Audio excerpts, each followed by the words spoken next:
এটাই নিয়ম, এখানে কোনো নামাজ হবে না। আপনারা যারা নামাজ পড়তে চান, আমাদের পর্যাপ্ত হর্ন আছে, মাইক আছে, আপনারা পিছনে চলে যান। আচ্ছা,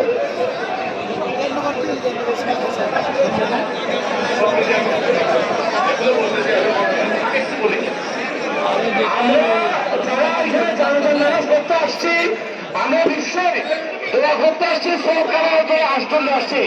আমরা দয়া করে সবাইকে নামাজ পড়ার সুযোগ করে দেওয়ার জন্য যারা মাঠে লাইনে দাঁড়িয়ে আছেন, দয়া করে এই মসজিদ থেকে যারা নামছে তাদেরকে যাওয়ার জন্য সুযোগ করে দেন।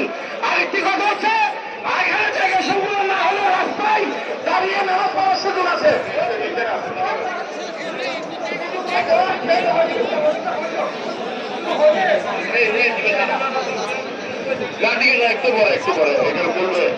আমি এখন এখানে আমাদের বিভিন্ন রাজনৈতিক দলের নেতৃবৃন্দ আছেন। আমাদের নেতা আমির খসরু মাহমুদ চৌধুরী সাহেব, আমাদের নেতা গোলাম আকবর খন্দকার, জামাতের আমির জনাব শাহজাহান চৌধুরী, আমাদের এস এম ফজলুল হক, মাহমুদ রহমান শামীম, আমাদের হেলাল, আমাদের আসাদুল্লাহ ভাই, আমাদের আরো অনেক বিভিন্ন রাজনৈতিক সিপিবি, কমিউনিস্ট পার্টির শাহজাহান সাহেব আছেন, ইসলামী আন্দোলনের প্রেসিডেন্ট সেক্রেটারি আছেন, জামাতের নেতৃবৃন্দ আছেন, জাতীয় পার্টির নেতৃবৃন্দ আছেন। আমরা সবাইকে বক্তব্য রাখার সুযোগ দেবেন। আমি শুধু একটু করে বলবো যে আমাদের আজকের এখানে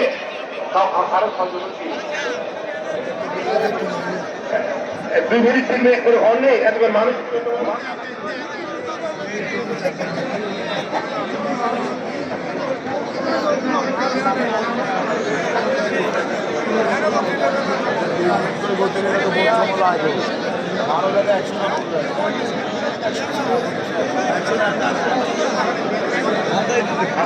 বন্ধ করেন, আপনারা যারা ঘুরে আছেন, আমরা উপর থেকে দেখেছি পিছনে মাথাতে খালি আছে। আপনারা এখন শুরু হয়ে যাবে। আপনারা যারা শুরু হয়ে গেলে আফসোস করবেন। আপনারা যা মনে করতেছেন আর যারা ওইখান যাবেন তারা একটু বাইরে চলে যান, অর্থাৎ চলে যান, আমি যাতে না দেখি প্রকাশ করবেন, এই জায়গায় একটু করবেন। আমি এখন মীর মোহাম্মদ হেলাল থেকে একটু বলার জন্য আহ্বান জানাচ্ছি। বিসমিল্লাহির রহমানির রহিম। জনাব আব্দুল্লাহ নোমান সাহেব আমাদের অত্যন্ত প্রিয়জন, আমাদের অত্যন্ত শ্রদ্ধাভাজন, আমার বাবা দীর্ঘদিনের সহকর্মী এবং আমার শ্বশুরের অত্যন্ত আন্তরিক বন্ধু ছিলেন। আমরা দোয়া করছি আল্লাহ যেন ওনাকে বেহেশতে নসিব করেন এবং ওনার পরিবারকে যেন এসব সহ্য করার তৌফিক দান করেন। ইনশাআল্লাহ আমরা সবাই সুশৃঙ্খলভাবে জানাজাতে দাঁড়িয়ে যাই। ধন্যবাদ। আমি এখন